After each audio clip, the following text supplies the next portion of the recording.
Namo Buddhaya, Jai Bhim, and welcome to our Dhamma discussion this evening. As we always do, we will start with observing Panchasila.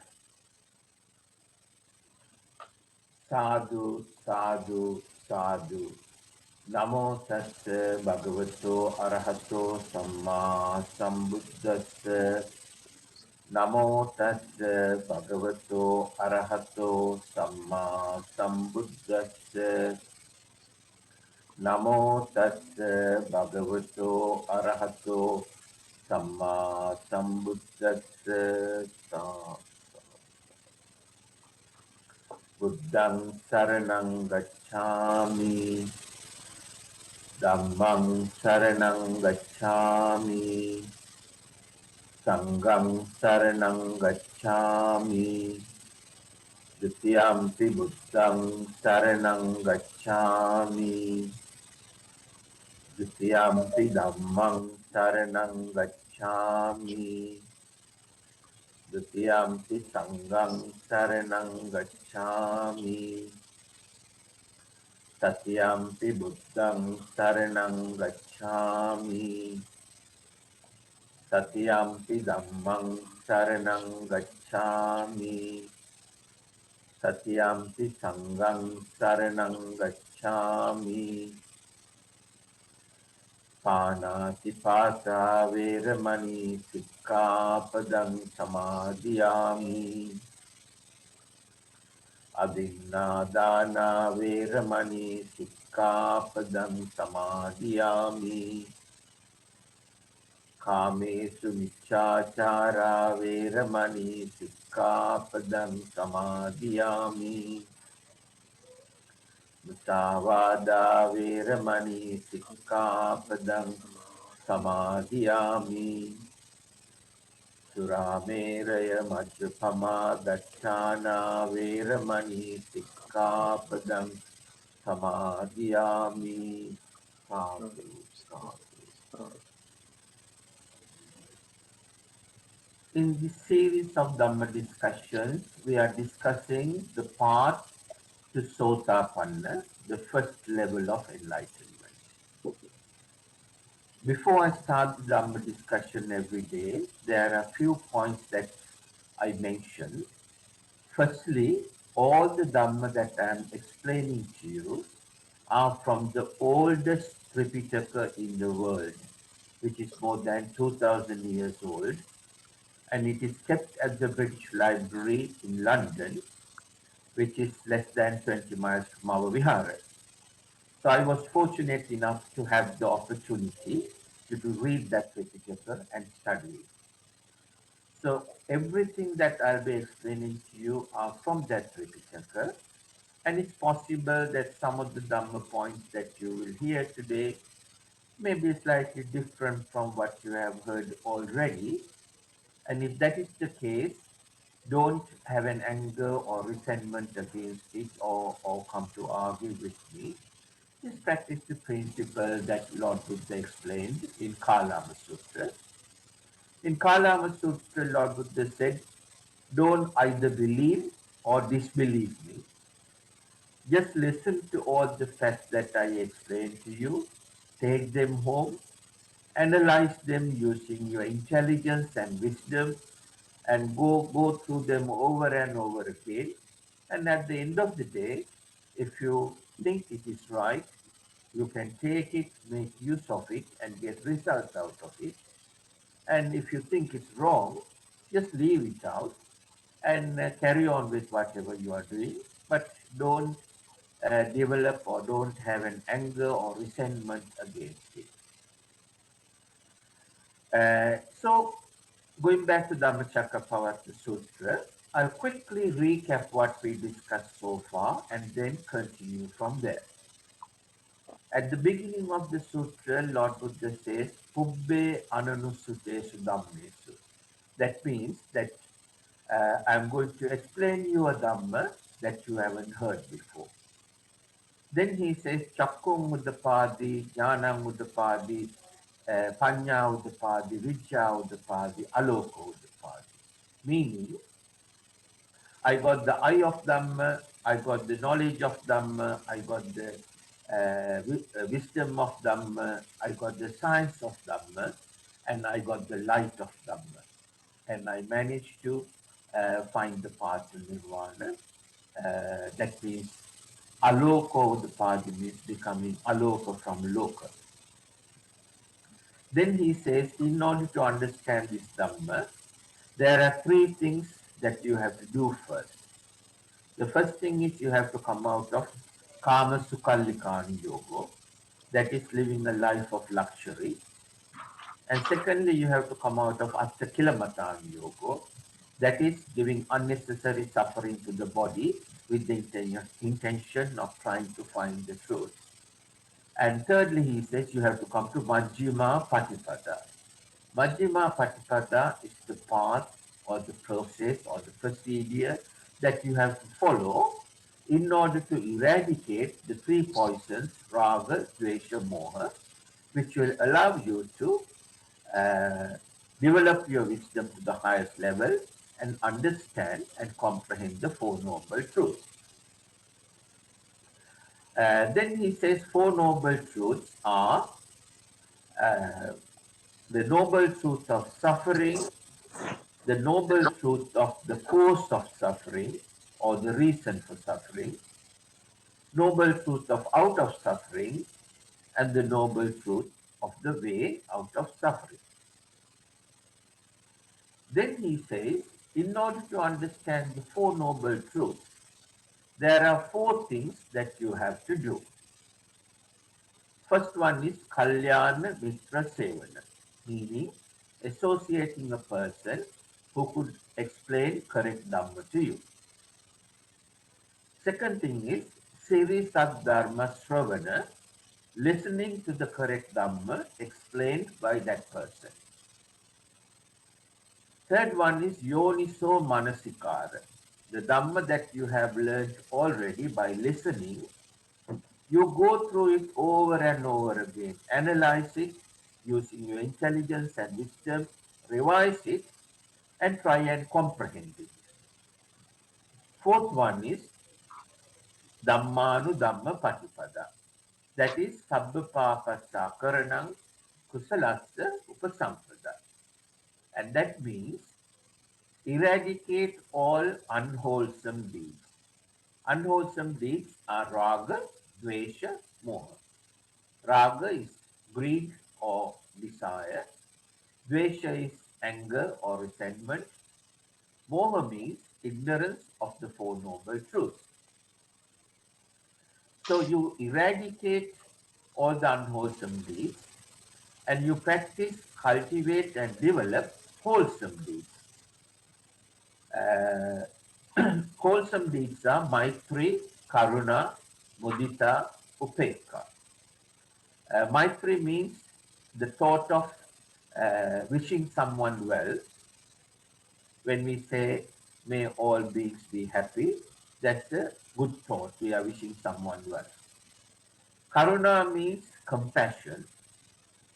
Mudita means be happy for others' joy. That is the opposite of jealousy. And upekka means when something good happens to you, you don't get overjoyed by that and develop an attachment to it with raga. Or when something that you don't like that happens to you, you develop anger or resentment against it and then keep thinking about it and which leads to various problems. So that's a summary of the Dhammacakkappavattana Sutra Lord Buddha gives at the beginning. Then he goes to explain every item in more detail, starting with the first noble truth of suffering.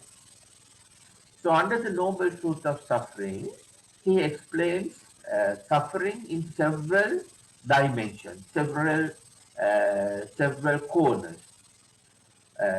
So firstly, he explains 11 types of suffering which people were undergoing at the time and undergoing even now, and people did not know the reason for it. this suffering. So they couldn't eradicate or they couldn't get rid of that suffering because they didn't know what caused that suffering. So those 11 he explained as Jatipi Dukkha, Jarapi Dukkha, Vyadipi Dukkha, Maranampi Dukkha, Soka Parideva Dukkha, Domanasa Upayasapi Dukkha, Piyehi Vipayogo Dukkho, Appiyehi Sampayogo Dukkho. So that's where we stopped last time, I think. Then to continue from there, then Lord Buddha says, he explains the quality, a certain quality that's common to all these 11 types of suffering. And he says, Yampi Ichang Nalabati Tampi Dukkam, which means that if we are attached to something and we like to have it all the time, and whenever we can't have it, and it causes us suffering. So that is also due to attachment. Then he goes on to explain something very, very important, how this suffering is originated in our mind. Now, if we want to eradicate suffering, first we have to understand how it originates in our mind. Now, here, firstly, you have to understand it's our when we are suffering, it's our mind that suffers and not the body.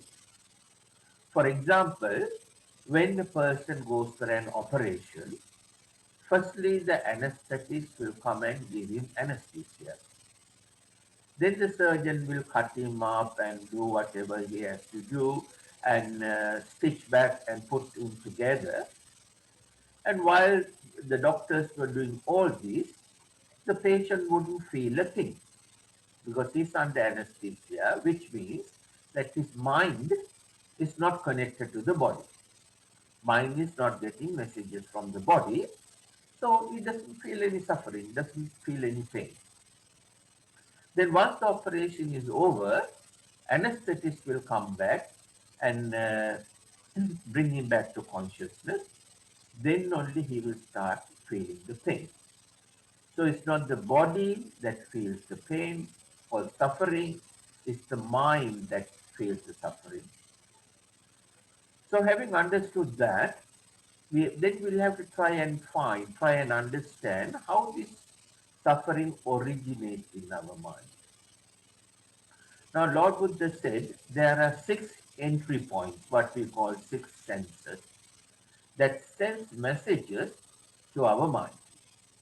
These 6 entry points are our eyes, ears, nose, tongue, body, and our past memories, which are also in a way connected to our mind.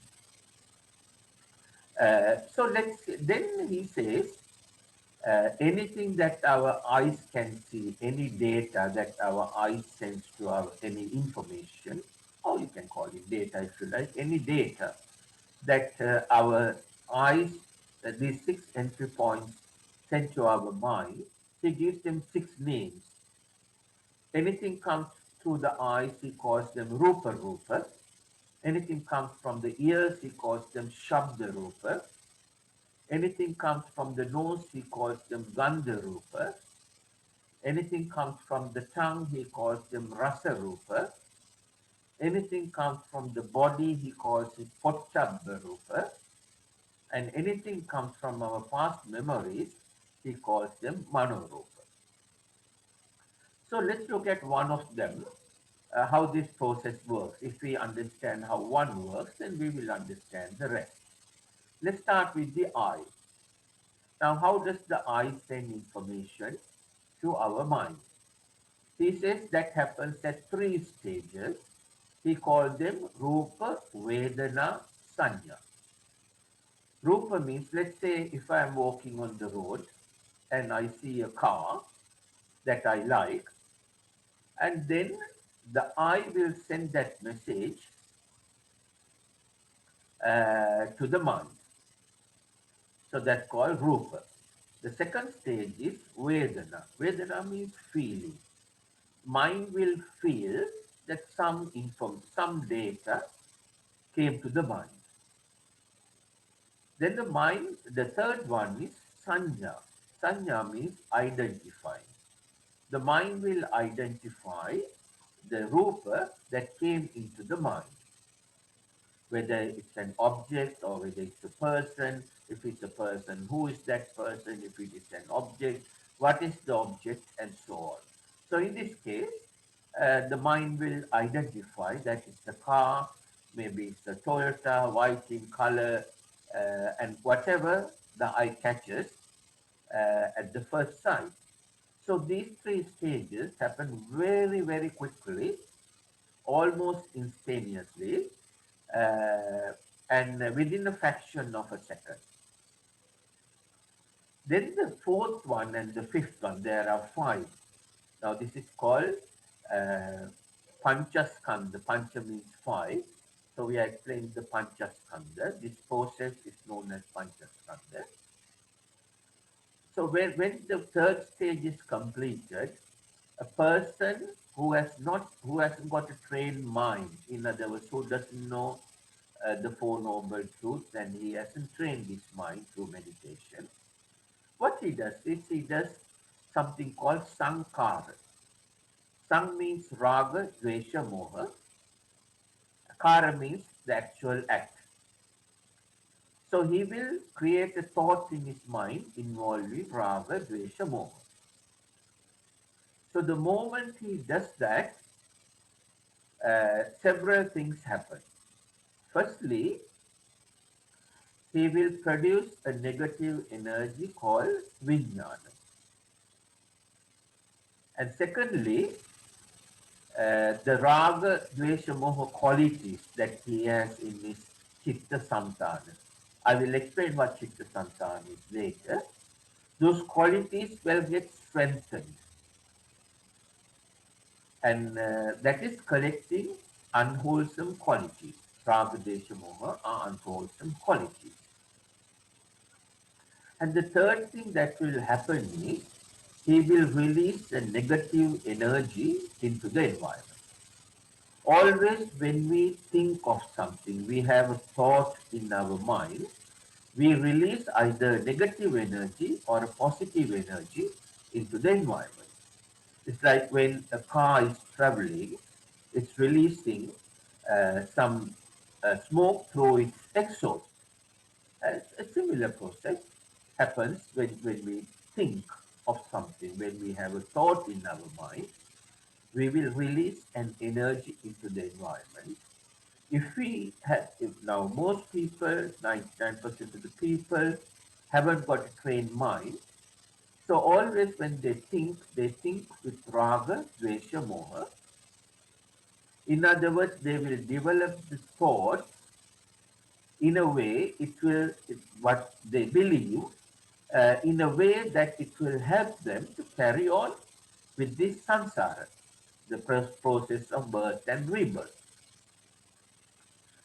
So when they do that, when they have a thought involved in raga, dvesha, moha, they release the negative energy into the environment, and in turn that negative energy pollutes the environment, and that has a negative effect on every living being, not only human beings, including animals, even living beings that we can't see to the naked eye, like bacteria, micro creatures, and so on.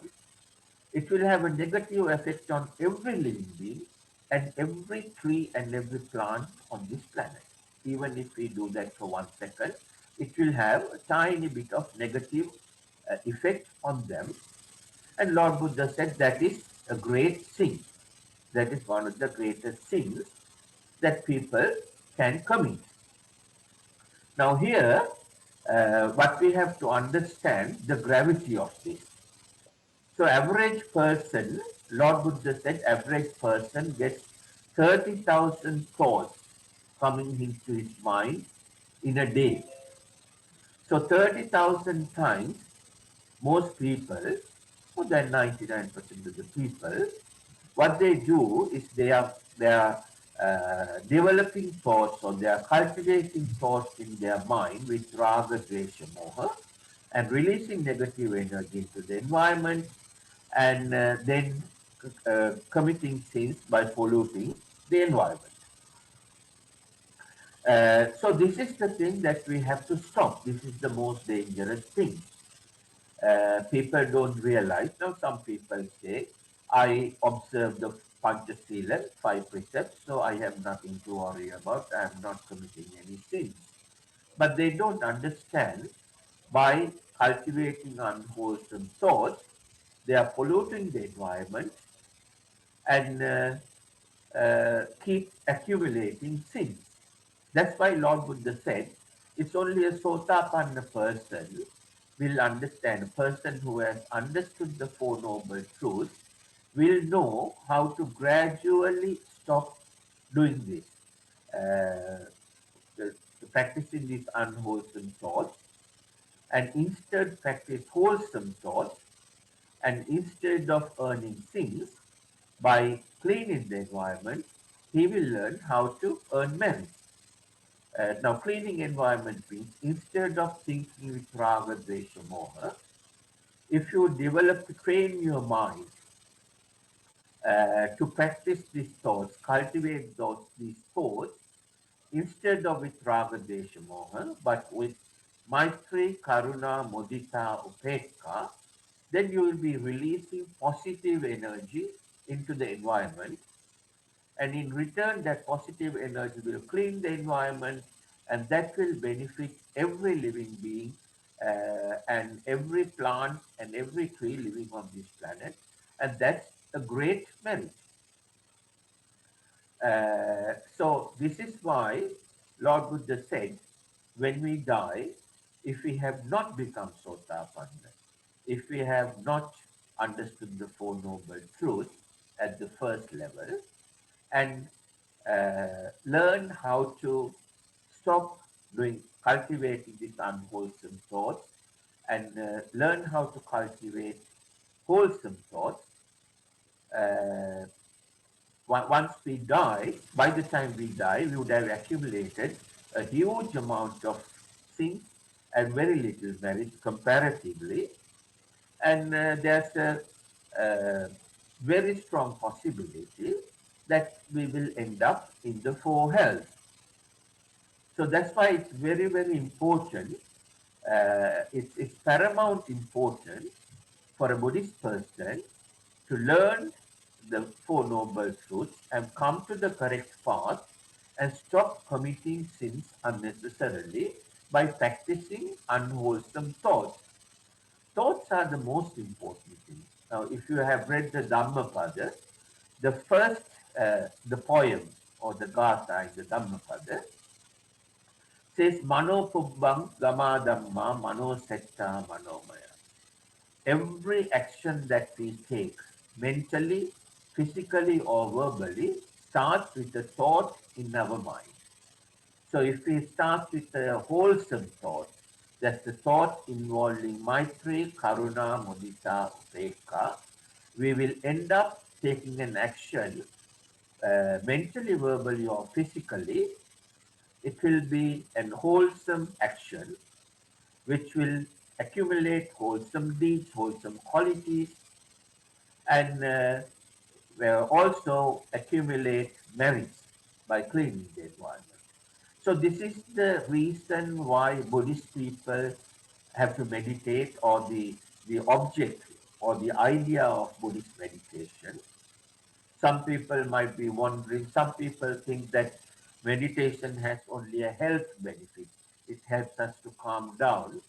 So it certainly does. It's one thing it does. But more importantly, what it does is it helps us to clean the environment, which is a great meritorious deed that we can do without spending a penny. That's why practicing loving kindness meditation is very, very important. So this area, this we need further discussion on this. Now our time, we are left with about another 18 minutes or so. So we will continue the discussion from here next time.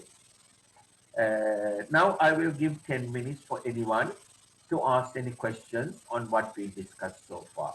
So today what we discussed is the Panchaskandha, Rupa, Vedana, Sanya, Sankara, Vijnana.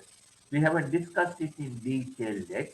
I briefly touched the subject. This is the only technical area that we have to understand in order to become Sothapanna. Believe me, becoming a Sothapanna is not an impossible thing. It's not too difficult. All you have to do is understand Dhamma and put it into practice. All you have to do is try and gradually eradicate unwholesome thoughts from your mind. In other words, cultivating thoughts with raga, dvesha, moha, and train your mind to always cultivate thoughts or develop thoughts or practice thoughts in your mind with Maitri, Karuna, Mudita, Upekka. So that's the process that we are going to learn throughout this discussion. By the time we complete the 10th discussion or so, you would have had a good idea of how to eradicate unwholesome thoughts and how to develop wholesome thoughts in your mind through loving kindness meditation.